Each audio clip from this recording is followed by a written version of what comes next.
Hey everyone, welcome back to Pine Hollow Auto Diagnostics. As you can see, we're not in the garage, we're in the kitchen. With this quarantine going on, it's time to take care of some of the home improvement projects that are piling up. Just this morning, the InSync garbage disposal thingy stopped spinning. And as you can see, the food scraps are piling up. And, well, you can live without it, but hey, if it's broke, we're going to try to fix it. So if you turn it on, it buzzes, hums, doesn't spin. So is this thing seized up or not? Well, first thing I'm going to do is just try to spin it with a pry bar. I already did. And it seems to be, it's not jammed up or anything.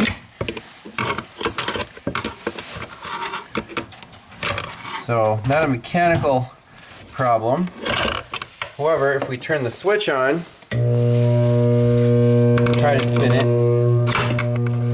we can't. It's stuck in place. So what does that tell us? Well, since this is an AC, electric motor, this sounds very much like the compressor, the HVAC, heat pump that we fixed a little while back. And what was the problem with that? Same symptoms. It would just try to turn on, hum, over current, and shut off. It seems like this thing is maybe the capacitor is bad or winding's shorted out, but regardless, I've taken it off the sink, bench test it, see if we can fix it the Russian way, because a new one's like $300 and don't really feel like throwing money at it if it's still perfectly good. It just needs like a $20 capacitor. Alright, so under the sink we have a couple hose connections to undo. This is the main drain pipe, and this comes from the dishwasher. So undo this little clamp.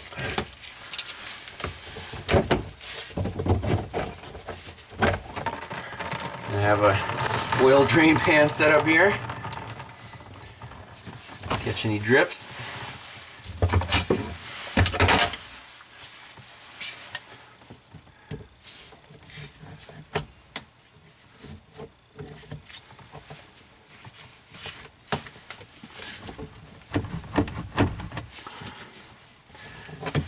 Loosen up that clamp, and then this ring up here, I looked up the instructions.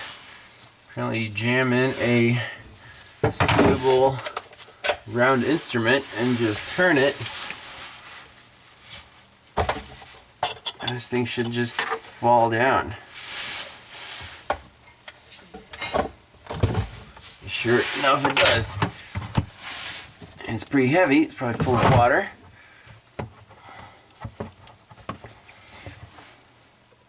That sucker's jammed full of crap, obviously. So let's undo the electrical connection down there.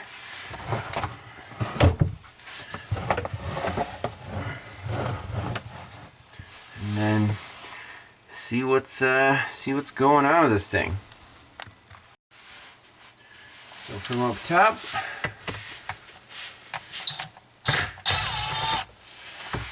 got this little access cover.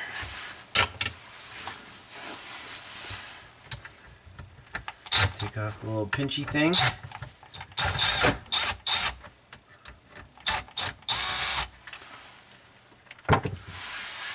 And that exposes our wires.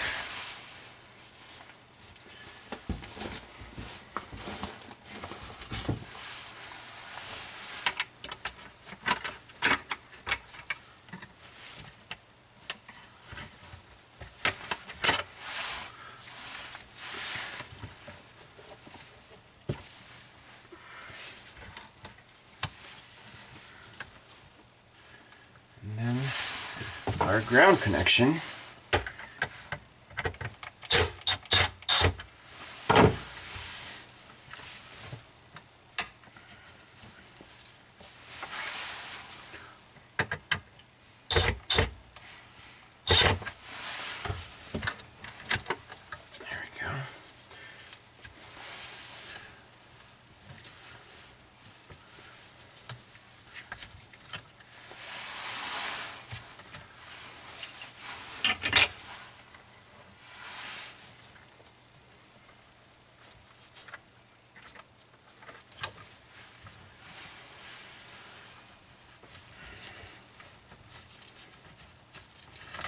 unscrew this thing.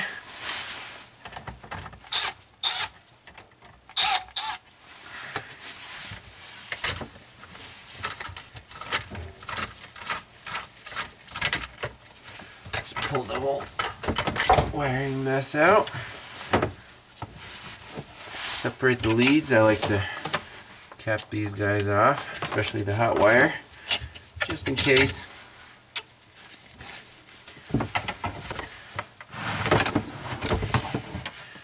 Now, take this entire unit to the bench and figure out how to tear it apart. Actually, get the cover off, it's not hard at all. You just pry.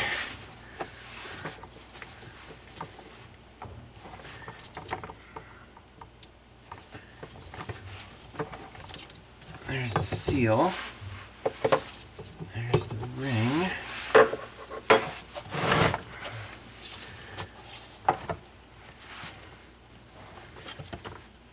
That's pretty sweet.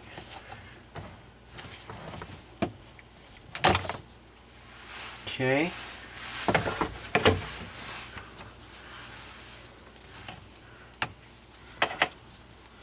And there's this foam thingy.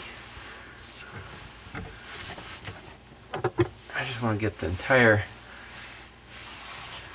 motor piece out of here.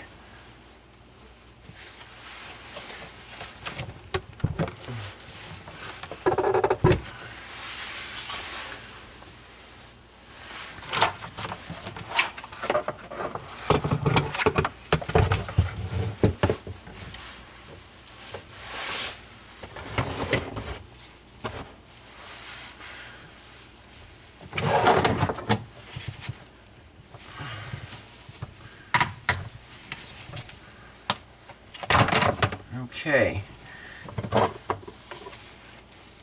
Wow, cool.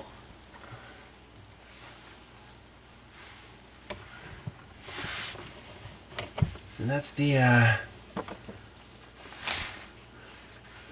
actual part that spins, and it's warm.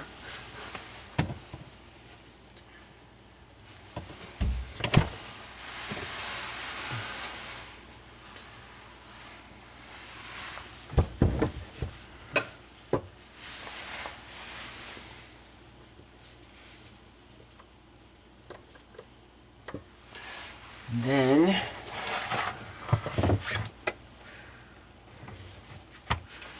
this guy should be able to pop out of here.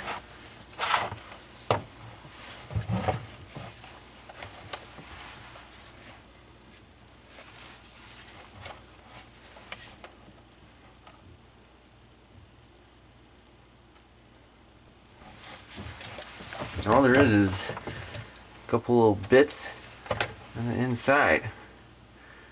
So I figure out what's what, and then I don't see any burned pieces in there. Should be straightforward. Okay, just by looking at what we have in front of us, no diagrams, but being familiar with single phase AC motor, we have these centrifugal weights on the end of the rotor itself. And as the weights come apart, they actually pull up on this plastic ring and force it up. And then as the thing stops and comes back down, what does that ring push on? The ring pushes on this white tab. Okay, and then the contact here closes and connects those clips over there to these orange wires. So this right here is connected to the white wire. That's connected to the orange. So this thing must have a start capacitor built in. We can't see it, but it has to be there, or another set of windings to help this thing start up, to change the phase until it accelerates and gets up to speed. So if it buzzes but doesn't start, my suspicion is, if this thing has a capacitor, it's not good, or this third winding isn't being engaged. So we can pop off these clips and measure resistances from the orange wire back to the black right there. So there's orange, red, and black going to the windings here. And then determine, do we have an open circuit or is there a capacitor built in? We could take this whole assembly out of here. It's just crimped into the housing. But either way, there's not too many components. So I have my ohm meter connected to the two power wires here, and we have 2.3 ohms. So right now it's measuring the resistance just from the white wire to the red and back on the black through that thermal safety switch, which is obviously good because it's letting, we have continuity. So what happens if we press on this white tab? Will the resistance change? And if so, how do we think it'll change? Well, it'll connect both orange wires to the white wire. That means we still have, keep in mind we still have this little whatever pump gizmo connected. So if we push on the button, I'm just going to see what happens. 1.7, release. 2.3, push again. 1.7, release. 2.3. Okay. Now, I want to rule out the pumpy thing. And to do that, I think the easiest thing to do is just pop off that orange tab on the bottom, which is this orange wire right here.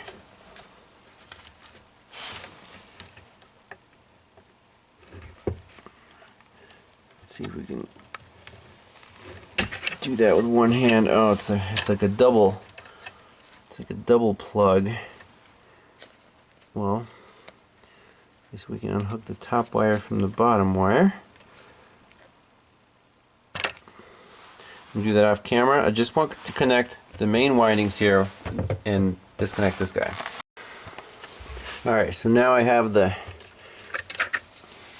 I'm going to call it the pumpy thing, disconnected. And all we're measuring is the orange wire going to whatever, the third winding or the start capacitor. So 2.3, I'm going to push the plastic tab. 1.7. 2.3, 1.7. So resistance goes down. There's continuity, and if the resistance goes down, we're adding in a winding. That only makes sense. So we're not exactly sure what the problem is just yet. So since we don't see anything obviously wrong with these windings, my question is, this plastic thingy, is it being pushed down far enough when the rotor is sitting inside this cage? Because when this thing spins, the plastic is always riding on that pin until centrifugal pause, pull it up. But when it's down, is it down far enough? That's my question. And to answer that, I think we should keep our ohm meter on, plop this thing down, see if the resistance changes to 1.7. So what I'm going to do is basically lower this thing in here, and the resistance should change to 1.7 as soon as we're all the way in.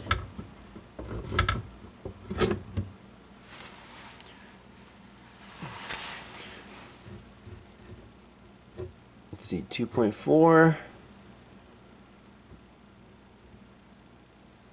1.7, only at the very, very bottom.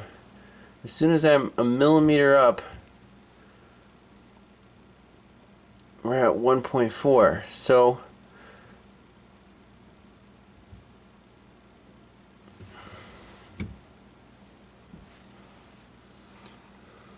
I say that's a problem because the tolerance is just too tight.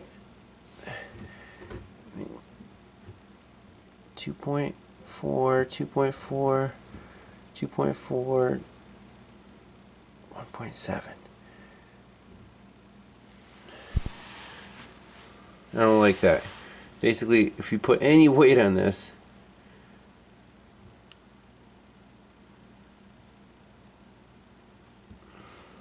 that winding is not going to be enabled.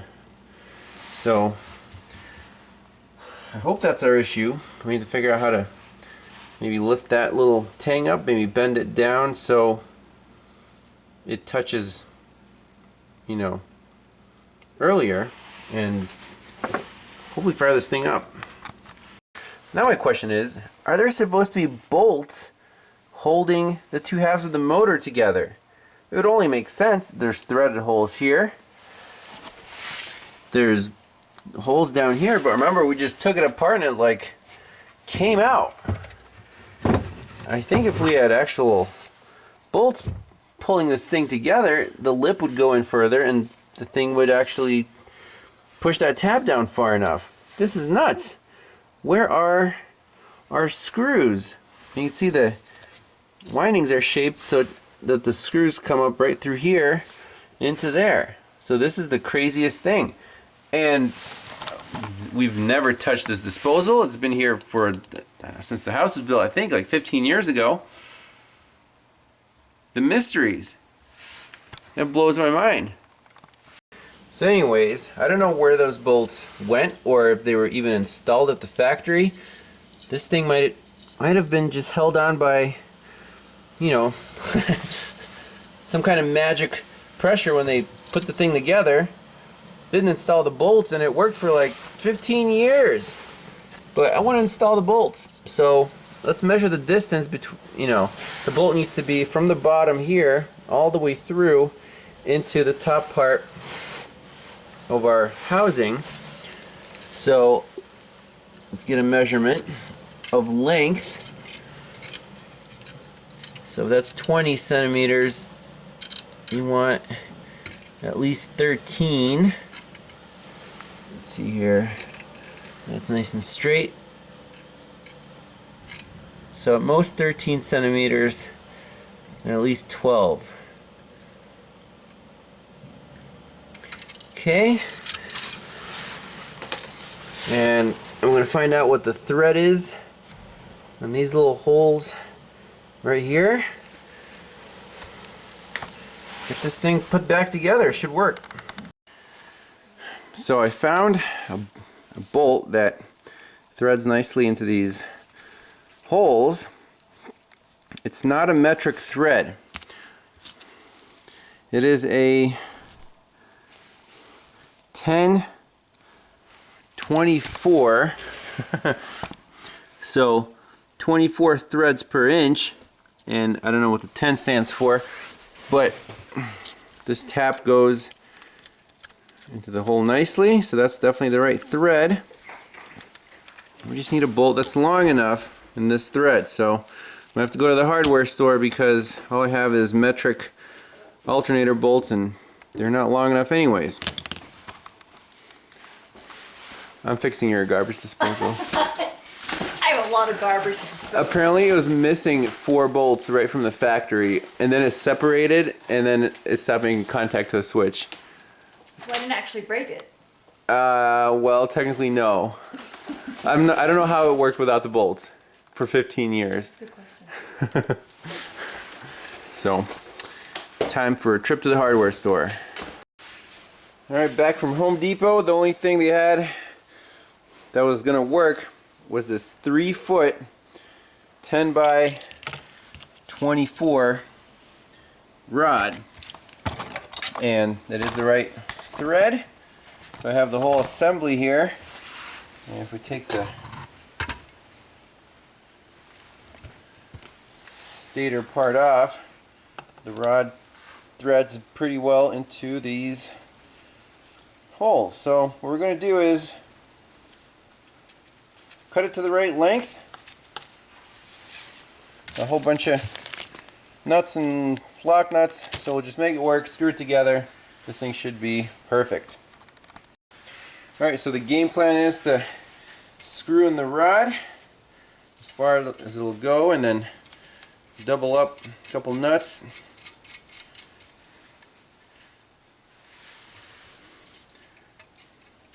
As far as they will go.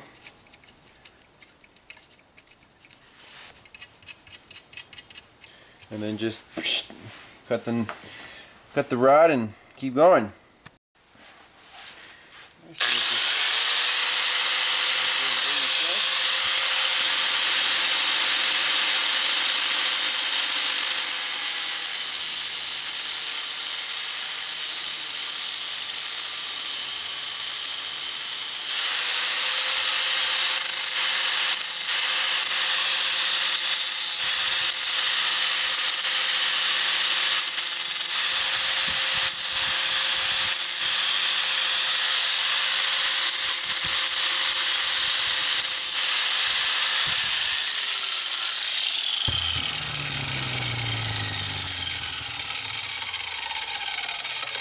This guy will just touch up on the grind wheel. We'll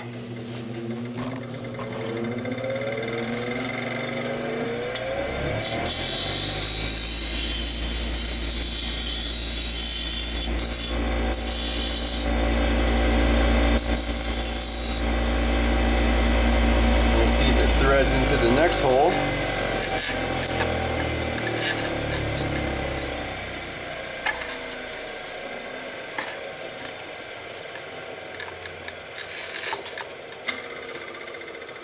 Sure does.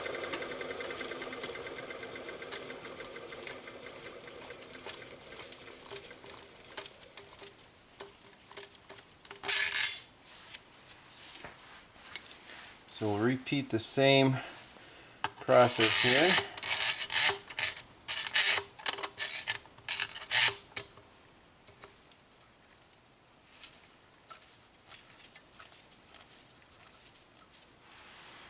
And get all four of them tightened down and see if it runs. By the way, before we get too far, just want to do a resistance check on the two windings here, and we're in good shape. 1.5 ohms, that means that little plate is depressed, the motor is fully down, it's in the right orientation. The drain's over here, the little pipe is over here, so we got 2 bolts made, got 2 more to go. And this thing should fire up. I don't see any reason it shouldn't. Alright, final assembly steps.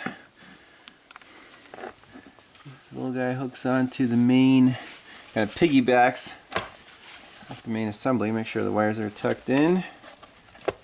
And there's a little screw down here.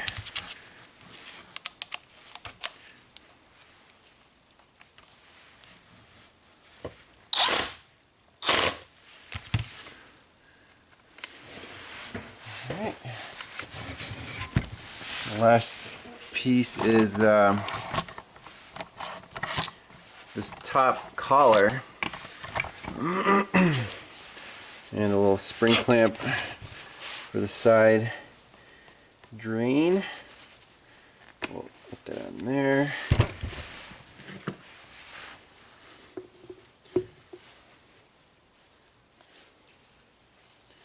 And I think this just the seal.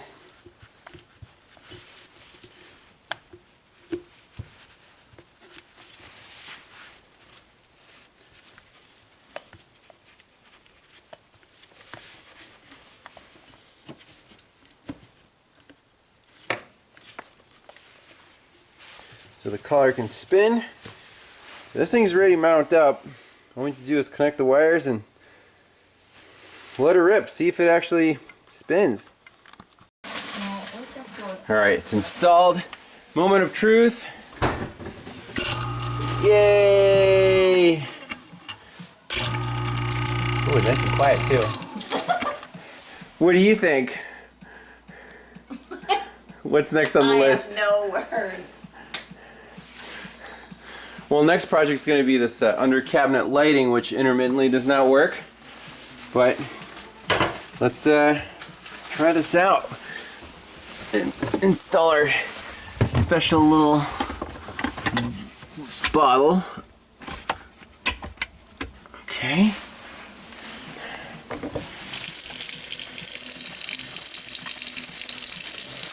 Turn on the disposal and watch it devour some shreds.